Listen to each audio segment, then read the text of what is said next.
प्रधानमंत्री नरेंद्र मोदी अब कथा की आंजोमा उतना लुतुर अभी मारांगे अब कथा की आंजोम बढ़िया तो उन्होंने उनके एक निर्मित लोग उपस्थित भाइयों और बहनों सबको जोड़ा।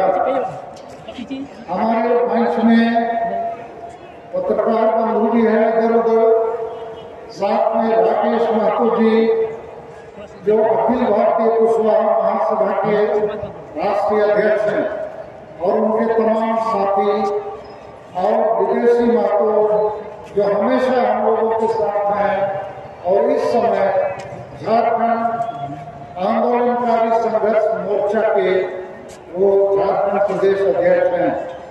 उसके अलावा परमेश्वर मार्डी जी जो राशि परगना महाचक्रिया पूर्वी सिंहभूम जिला झारखंड के अध्यक्ष हैं और हमारे बीच में कोई महान नेता, महान मंत्री, प्रधानमंत्री, मुख्यमंत्री नहीं है, लेकिन ये जो वीर शहीद सिद्धू मुर्मू के वंशज के परिवार से हमारे बीच में परिवार के सदस्य उपस्थित हैं और इनको लाने ले जाने के लिए सोनोती किस्कू उधर है, सोनोती किस्कू ये एमए में पढ़ती है और सैयद अभियान के कोटा जिला की सभापति है। इन्होंने ये दायित्व लिया अपने साथियों के साथ और हमारे बीच में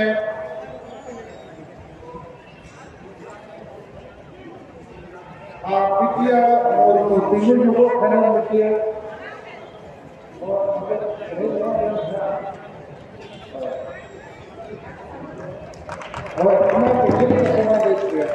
ये बिटिया मुर्मू जो है सिद्धू मुर्मू के खानदान या वंशज के सबसे वयोवृद्ध महिला है। इनके साथ हमारा संबंध 30 जून 2000 से है। हम वो बताना चाहेंगे कि सिद्धू मुर्मू के नेतृत्व में अंग्रेजों के साथ जो संथाल विद्रोह, संथाल क्रांति हुई थी, उस क्रांति को सफल बनाने से संथाल परगना बना और संथाल परगना टेनेंसी जन्म भी बना और ये घटना 22 दिसंबर 1855 को हुआ। भारत देश आजाद हुआ 1947 में, लेकिन आदिवासियों का देश आजाद हुआ 100 साल पहले 1855 में। अंग्रेजों ने महसूस किया कि आदिवासी तीर क्यों चलाते हैं, हम तो भारत को लूटने आए हैं और सोना चांदी हीरा जवाहरात राजा महाराजाओं के पास है, आदिवासी के पास नहीं है। लेकिन आदिवासी क्यों तीर मारते हैं? तो उनको पता लगा आदिवासी को अपनी जल जमीन से प्यार है, अपने क्षेत्र से, अपने लोगों से, अपने स्वशासन से प्यार है। तब उन्होंने महसूस किया कि इन आदिवासियों को एक अलग देश दे और संथाल परगना भौगोल में वो जिला नहीं देश था। अंग्रेजों ने कानून बना दिया कि आपकी जमीन को कोई नहीं ले सकता और वही कानून का नाम है संथाल परगना टेनेंसी कानून 1855 और वही देश, वही राज्य, 6 जिले हैं संथाल परगना। तो उस संथाल परगना की विजय के बाद मैं जब MP बना तो मैंने संकल्प किया कि झारखंड प्रदेश के निर्माण में कुछ योगदान करेंगे और संथाली भाषा की सबसे बड़ी आदिवासी भाषा है, आवास्विक भाषा समूह की, इसको हम मान्यता दिलाएंगे। और 30 जून 1855 से संथाल विद्रोह शुरू हुआ भोगमाडी गांव से, जहां से ये लोग आए हैं और पूरा अंग्रेजों के खिलाफ विद्रोह हुआ। अंग्रेजों ने माना कि आदिवासी को कुछ विशेष चाहिए, उन्होंने दिया। तो उसी संथाल परगना साहिबगंज जिला भोगनाडी गांव में हमने 30 जून 2000 साल को हमारे नेतृत्व में संथाली भाषा मोर्चा बना के करीब 5000 लोग वहां गए और भोगनाडी की जमीन को मुट्ठी में लेकर शपथ लिया था कि हे वीर शहीदों, तुमने संताल परगना को विजय हासिल किया और तुम्हारी कुर्बानी, तुम्हारी खून से जो सनी हुई मिट्टी है, हम उस मिट्टी को हाथ में लेकर, मुट्ठी में लेकर शपथ लेना चाहते हैं कि संताली भाषा को भी हम 8वीं अनुसूची में शामिल कर सके और विजय हासिल कर सके। और वो हम लोगों ने किया और वो मिट्टी यही बिटिया मुर्मू ने हम लोग को हाथ में दिया।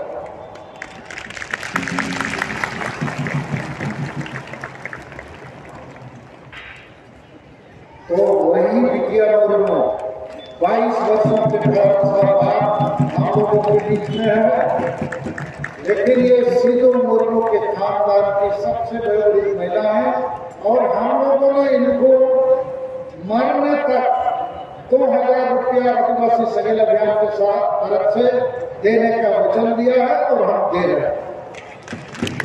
अभी कपिल मुर्मू, ये जो रामेश्वर मुर्मू की हत्या की गई, संदिग्ध हत्या 12 जून 2020 में, और इसने नेम एफआईआर में एक मुसलमान का नाम लिखा और मुख्यमंत्री पर राज्यपाल द्रौपदी मुर्मू के साथ हम लोगों ने दबाव बनाया था, तो सीबीआई जांच की घोषणा हुई थी।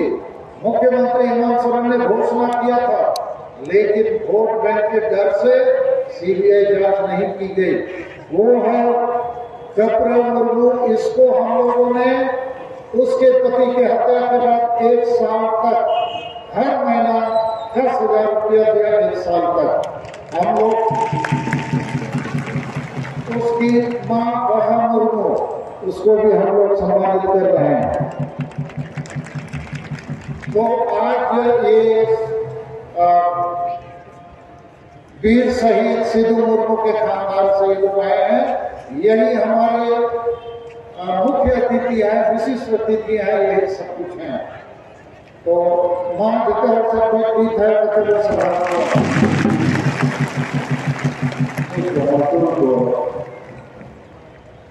अब मैं अपनी बातों को कोशिश करूंगा दिल्ली तक पहुंचाने के लिए, झारखंड की राजधानी रांची तक पहुंचाने के लिए। आदिवासी सैन्य अभियान, आज हम भाषा जीतकर महा अर्थात मातृभूमि मातृभाषा विजय दिवस मनाने के लिए यहाँ झारखंड, बंगाल, बिहार, उड़ीसा, असम, त्रिपुरा, अरुणाचल प्रदेश और नेपाल, भूटान, बांग्लादेश से भी हमारे प्रतिनिधि आए हैं। ये हमारे विरासत को, इतिहास को पुनर्जीवित करने का एक ऐतिहासिक गौरवान्वित होने का महान क्षण है। और आज हम लोग इस मंच से शपथ लेने वाले हैं और एक संताल विद्रोह करने के लिए और एक आदिवासी विद्रोह करने के लिए। जिनके खिलाफ हम विद्रोह करेंगे हम बताएंगे, लेकिन हमारा दुर्भाग्य ये है कि इतनी बड़ी विरासत कार्ल मार्क्स जो दुनिया के बड़े दार्शनिक हैं, विद्वान हैं, उन्होंने कहा कि अंग्रेजों के खिलाफ पहली जन क्रांति संताल विद्रोह है। कोई भी जाति समुदाय अंग्रेजों के खिलाफ इतनी सुयोजित ढंग से अंग्रेजों के खिलाफ विद्रोह नहीं किया था जो संताल विद्रोह के रूप में हुई। तो उस संताल विद्रोह को आज लोग भूल रहे हैं। सिद्धू मुर्मू और उसके वंशज को भूल रहे हैं। कानू मुर्मू, चांद मुर्मू, भैरव मुर्मू, फूलो मुर्मू, चांद मुर्मू, संताल परगना को लोग आज लूट रहे हैं, कूट रहे हैं। तो इतनी बड़ी विश्व की विरासत, इतिहास को आज यहाँ जीवित करने का एक छोटा प्रयास होता है। उसी प्रकार भाषा, दुनिया में अभी 7,000 भाषाएं हैं, जिसमें से 40% भाषाएं विलुप्ति की कगार पर हैं और सभी आदिवासी भाषाओं को खत्म होना ही है, क्योंकि आदिवासी भाषाओं को कोई भाषा नहीं मानता। लेकिन हमारे नेतृत्व में संताली भाषा मोर्चा के अगुवाई में, तत्वाधान में और अब तमाम लोगों के सहयोग से ये पहली आदिवासी भाषा है जो भारत नहीं दुनिया में शायद राष्ट्रीय मान्यता प्राप्त कर सकी है। तो ये संताली भाषा भारत में 4 भाषा समूह में सबसे बड़ी औषधि भाषा का सबसे बड़ा भाषा है, इसको मान्यता मिली। 22 दिसंबर 2003 साल में लोकसभा में पारित हुआ, अर्थात दुनिया के आदिवासियों की भाषा को सम्मान दी गई। लेकिन इस भाषा को इस झारखंड राज्य में कोई सम्मान नहीं है, न संताल प्रजा को सम्मान है, न सीधो मुर्मू को सम्मान है और न संताली भाषा को सम्मान है। तो आज ये सभा का मूल उद्देश्य है कि संताल परगना, संताल विद्रोह, सीधो मुर्मू और संताली भाषा को फिर से पुनर्जीवित करना है। लेकिन यहाँ संताल का एक तात्पर्य ये है कि बाकी आदिवासी भाषाओं को भी जिंदा करना है, चाहे वो मुंडा भाषा हो, कुड़ुक भाषा हो, खड़िया भाषा हो भाषा हो, भूमि भाषा हो। उसी प्रकार केवल सीधो मुर्मू नहीं, बिरसा मुंडा, तेलंगा खड़िया, कोको हो और ये हमारे भूमि विद्रोह के गंगा नारायण सिंह भूमि, तो सारे जो आदिवासी शहीद हैं, सारी जो आदिवासी भाषाएं हैं, यदि ये झारखंड में मिट जाएंगे तो हम आदिवासी कहीं नहीं बचेंगे। लेकिन हमारा दुर्भाग्य ये है कि भारत देश में जितनी बड़ी पार्टियां हैं, चाहे कांग्रेस पार्टी हो, बीजेपी हो, जेएमएम हो, एक्सवाईजेड हो, कोई बड़ी पार्टी आदिवासी की दिल की धड़कन नहीं समझता है। और इसलिए हमें सावधान होना होगा, इनके खिलाफ भी दबाव बनाना होगा। खिलाफ करने का मतलब लड़ना झगड़ना गाली देना नहीं है, हम इनके ऊपर दबाव बनाएंगे। अभी दबाव बनना और इसी का नतीजा है महामहिम राष्ट्रपति द्रौपदी मुर्मू यहाँ भी लगाया, वहाँ भी लगाया, सब जगह लगाया। हम आदिवासियों को दबाव बनाना होगा। तो हमारे बीच महामहिम राष्ट्रपति आई है। 75 वर्षों के बाद एक आदिवासी महिला, संताल महिला राष्ट्रपति बनी है। उसी प्रकार हम प्रधानमंत्री नरेंद्र मोदी जी का भी फोटो लगाए हैं, क्योंकि अभी देश का प्रधानमंत्री वही है और उसने ही द्रौपदी मुर्मू जी को राष्ट्रपति बनाया है, यह हम मानते हैं। और उसने ही बिरसा मुंडा के जन्मदिन पर राष्ट्रीय जनजाति गौरव दिवस शुरू किया है और भी बहुत सारी बातें हो रही हैं। तो हम आदिवासियों को, लेकिन ये बड़ी बड़ी पार्टियां अब तक हमको ध्यान नहीं दिया था। हमको दबाव बनाना होगा और इनको मजबूर करना होगा। हम आदिवासी किसी भी पार्टी में क्यों न रहिए, राजनीति करनी जरूरी है। सब पार्टी में हमको आदिवासी मुद्दा आदि करना होगा, आदिवासी का भाषा भाषा जाति धर्म को प्लान करना होगा। तो इन बड़ी पार्टियों से मेरा निवेदन है, आप हम आदिवासियों को केवल वोट बैंक मत बनाइए। हम आज इस मंच से आप सभी आदिवासियों को बताना चाहते हैं, आप किसी भी पार्टी में क्यों ना हो, आप रहिए, लेकिन उसके पहले याद रहे आप आदिवासी हैं। जन्म लिए हैं आदिवासी तो मरेंगे आदिवासी। पार्टी आप बदल सकते हैं, लेकिन जो संताल मुंडा उराव खड़िया हो आदिवासी है, भूमि वो भूमि ही मरेगा, संताल ही मरेगा। यदि भूमि जब संताल जन्म दिया, पार्टी आप कांग्रेस में आकर बीजेपी कर जेएमएम कहीं ना कहीं आप जा सकते हैं, लेकिन जाति आप नहीं बदल सकते। तो भारत देश में सभी पार्टियों ने लगभग 75 वर्षों में हमें नहीं पहचाना, हमको न्याय अधिकार नहीं दिया। ये हमारे लिए चिंता का विषय है। मैं पहली चिंता यहाँ से व्यक्त करना चाहता हूँ। दूसरी हमारी चिंता है कि भारत देश में बहुत सारे बुद्धिजीवी हैं, समाजसेवी हैं और ये सारे लोग चाहे जुडिशियरी में हो या एग्जीक्यूटिव में हो या मीडिया में हो, ये भी आदिवासी को चिंता नहीं करते हैं। लेकिन मैं उनसे भी अपील करूंगा कि आपको आदिवासी की चिंता करनी होगी, नहीं तो दुनिया में आप नहीं बचोगे। और पूरे दुनिया में अभी चिंता है कि प्रकृति और पर्यावरण खत्म हो जाएगी तो आदमी खत्म हो जाएगा। कोरोना आ गया था, क्या हालत हो गई, अभी पता लग रहा है चीन में वैसे ही कोरोना आ गई जैसे कुछ साल पहले हमारे बीच में थी, और वो इधर भी आने वाला। तो प्रकृति और पर्यावरण यदि नहीं बचेगा कोई नहीं बचने वाला।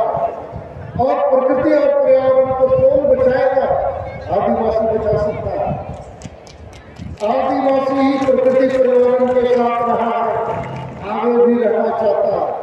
और इसीलिए हमारी मांग है सर्व धर्म कोड की मान्यता दो।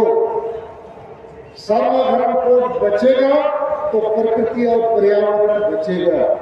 और यदि 20 जनवरी 2023 तक भारत सरकार हमको सर्व धर्म कोड की मान्यता नहीं देगा तो 30 जनवरी 2030 को हम लोग कम से कम झारखंड, बंगाल, बिहार, उड़ीसा, आसाम में रेल रोड चक्का जाम करेंगे। हम इस बार राष्ट्रीय स्तर पर भी रेल रोड चक्का जाम करने की कोशिश करेंगे, इसलिए कि भारत देश के लगभग सभी आदिवासी हिंदू, मुसलमान, ईसाई नहीं है, वो प्रकृति पूजक है। और इसलिए उनको इस समय एक धर्म की मान्यता जरूरी है। और भारत के संविधान में अनुच्छेद 25 में इसकी व्यवस्था है, लेकिन जोर जबरदस्ती हमको धर्म की मान्यता नहीं दी जा रही है। समझ लो हम एक बिना रंग के पानी है रंग विहीन। तो हमारे पानी में कोई लाल रंग डाल देता है तो हम लाल हो जाते हैं, कोई पीला डाल देता है तो पीला हो जाते हैं, कोई काला डालता है तो काला हो जाते हैं। तो हमको अब धर्म की मान्यता नहीं दीजिएगा। तो आदिवासी को मालूम भी नहीं है धर्म उसका नाम किया है, वो प्रकृति को ही भगवान मानता है, क्योंकि प्रकृति ही पालनहार है। प्रकृति ही हवा पानी सब कुछ देता है, खाना देता है, फल देता है, अनाज देता है, हवा देता है, सब कुछ देता है। और जब ब्रह्मांड बना होगा, पृथ्वी बनी होगी और आदमी बना होगा तो उस आदमी को कोई हिंदू, मुसलमान, ईसाई नहीं बनाया होगा। बहुत लोग बोलते हैं ना हमारा भगवान सबसे बड़ा है, इसीलिए सबको जन्म दिया है। तो हिंदू का भगवान सबसे बड़ा होगा तो बहुत सारे लोग ईसाई और मुसलमान क्यों बन गए? सब हिंदू होना चाहिए था। ईसाई का भगवान भी बहुत बड़ा होगा, उसी ने इंसान को बनाया, तो बहुत लोग हिंदू मुसलमान क्यों हो गए? तो ये सब भगवान बनाने का काम आदमी का है। चालाक लोग भगवान बनाए और चालाक लोग धर्म बनाए। जितना धर्म है ना ये सब पार्टी है, संगठन है, एनजीओ है, जनता को एक जगह जमा करके चंदा लेने का धंधा। लेकिन आदिवासी को ये धंधा नहीं मालूम है, वो ये धंधा नहीं किया, इसीलिए अभी तक उसको पता भी नहीं उसका धर्म का नाम क्या। लेकिन अभी मालूम हो रहा है कि कोई हिंदू बनाना चाहता है हमको, कोई मुसलमान, कोई क्रिश्चियन। तो आदिवासी जो थोड़ा समझदार लोग हैं वो सोचने लगे यार हम लोग को क्या करना है, तो अपने अपने ढंग से लोग अपने अपने धर्म की बात शुरू किए। लेकिन सबका एक ही लक्ष्य है कि आदिवासी को प्रकृति पूजा धर्म के नाम से अलग लाइसेंस दे दो, उसको ठगो मत, लूटो मत, मारो मत, प्रकृति को नष्ट मत करो। तो इसलिए सर्व धर्म कोड का जो हमारा आज आंदोलन है ये बाकी धर्मों की तरह लोगों को ठगने का आंदोलन नहीं, पॉलिटिक्स करने का आंदोलन नहीं, ये ब्रह्मांड को बचाने का, दुनिया को बचाने का, मानवता को बचाने का, प्रकृति और पर्यावरण को बचाने का, क्लाइमेट चेंज को रोकने का और आदिवासी को एकजुट करने का आंदोलन है। हर कीमत पर हम इसको ले सकते हैं और लेंगे, क्योंकि संविधान में इसकी व्यवस्था है।